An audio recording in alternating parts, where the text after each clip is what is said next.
I've traveled all over the world in the past 2 years, interviewing dozens of remote workers in their home countries.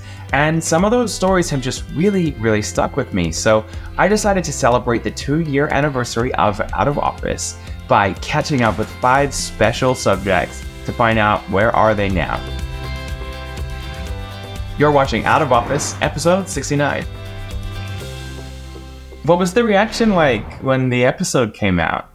It was amazing. Even like a few weeks ago, one of my friends, like childhood friends, he was like, a friend of mine told me about this website and I go there and the first person I see there is you. What have you been up to? And I'm like, oh, I'm so sorry I didn't share this with you.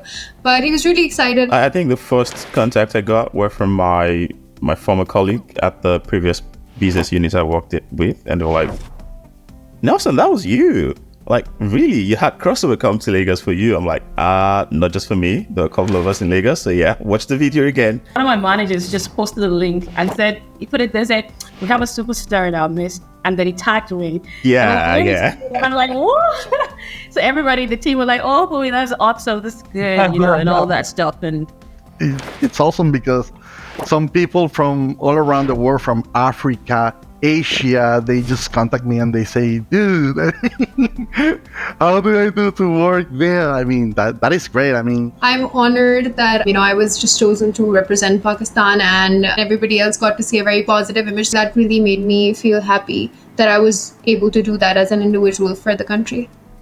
I'm so glad to hear that. Yeah, the reaction to your episode was astonishing. And we had a lot of comments from people saying what you said. It's great to see a positive story coming out of Pakistan, and it's not about political turmoil. It's about real life. How have you been? What's new in your life since we met up?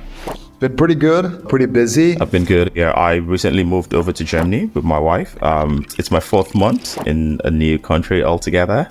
Haven't lived all my life in Nigeria. Yeah. So yeah, it's been quite a shift, but it's been quite interesting. While the network situation is pretty much still similar in terms of power supply and all of that, I didn't have to bother about providing my own power and other basic amenities like that. So yeah, life has been great moving to Germany. And nothing really has changed at my end. Just that now school's on holiday, which is my favorite time of the year because I get to sleep longer. I don't have to wake up in the morning and hustle for school runs.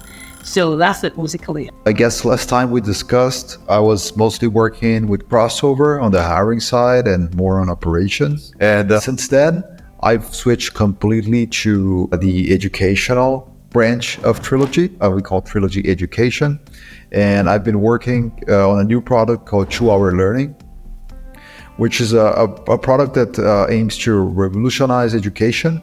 And the goal is really to help students learn all their academics in 2 hours instead of 6, as they do on a standard typical school. Wow, so you literally learn twice as much, but in 1/3 of the time. That's pretty extraordinary.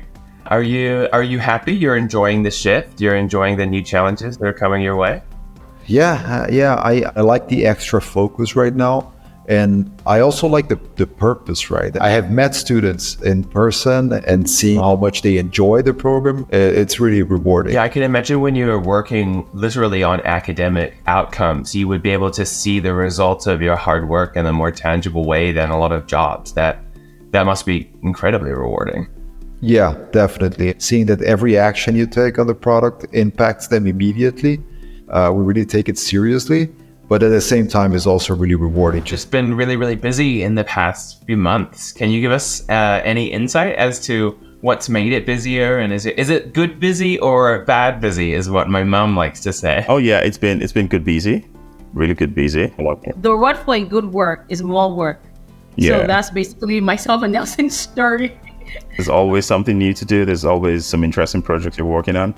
And, going back to some routine job where it's just routine, you just might get bored after a couple of weeks. How has AI impacted your day-to-day operations?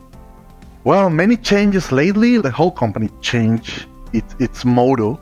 We are now AI driven, so we're developing things based on and using AI. And I am part of a new team using a lot of code, and this is the first time in my life I do this, to be honest, and it's great because is kind of the reason I studied this career. It was because I wanted to be a developer someday. But back then in my country, developing was not that important. So now I am developing and I'm doing exactly what I wanted to do all this time. The whole product is centered around AI. Instead of having fixed students in a batch in a classroom, limited by their age and having to move at the same speed of the other students in that classroom, our 2-hour learning product personalized the learning pathway for each student.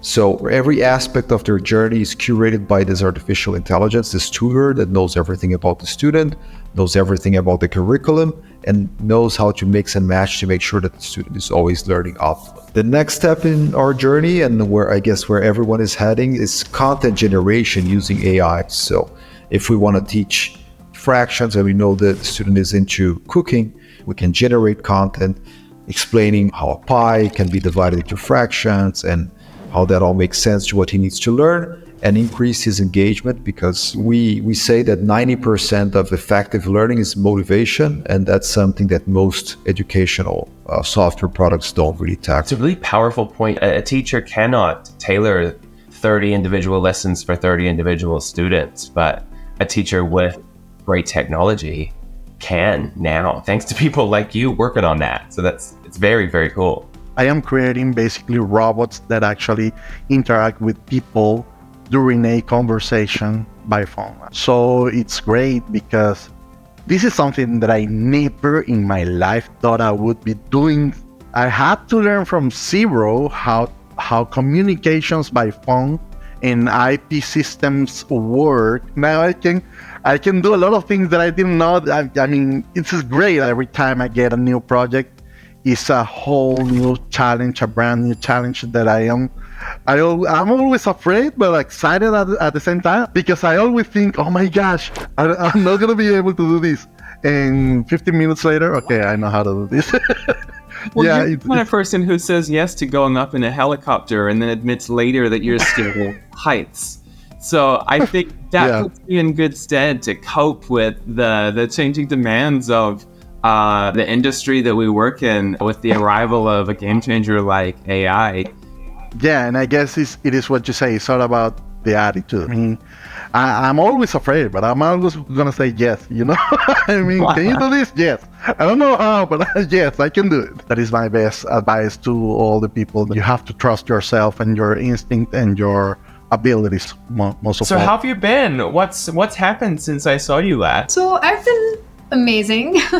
I feel like since the last time we saw each other, I just got to learn a lot. Just a lot of ups and downs as usual, but life goes on. As you remember, last year when we met, I was grieving and I had recently lost my father. So I just wrapped up with Super Order a month ago. I feel like I needed a career break. I just needed some time to process my emotions, but I've been doing great and it has been an amazing journey. I think that it's important for the professional world to make room for people to have those sorts of experiences. The human roller coaster includes a lot of ups and a lot of downs, and you can get whiplash. Yeah, absolutely. And I feel like sometimes what happens is that we try to suppress our emotions, or we try to, when we need to grieve, we're not doing that. So I feel like that kind of happened to me, that I just tried to get myself distracted with work and with other stuff and just to repress my emotions. But I feel like that wasn't really a good idea. It's really important to anybody who is grieving or anybody who has gone through some major traumatic event in their life to process it. But we don't really realize that we won't fully heal, and it would keep coming back to us again and again until we fully process it and heal ourselves. Yeah, very sage advice. So what's next for you? What are you working towards? Definitely thinking of then, going back to work and then just exploring some good new opportunities and just let's see where life takes me. I am trying to buy a house in the United States. If it's not there, it's going to be Europe for sure. Right now, I have a trip to the US next week, so where I'm gonna be with the local team for the first time. So yeah, I'm really excited about the opportunity to get to meet them. Looking forward to see how big we can make this and how much we can impact students' lives. Well, thank you so much for taking the time to come back and join us for this little Where Are They Now segment. Well, at least thanks for fitting up a meeting where I get to see Funmi again. So I have some pending items I need to run by. No way. Way. Well, I had an awesome time catching up with those people, but I gotta head to the airport because I'm gonna be late for my flight to go to interview the next few people that are gonna be featured on this show in the coming weeks. I cannot wait for you to see what I have in store for you. In the meantime, I'm Andrew Allen, and the future of work is out of office.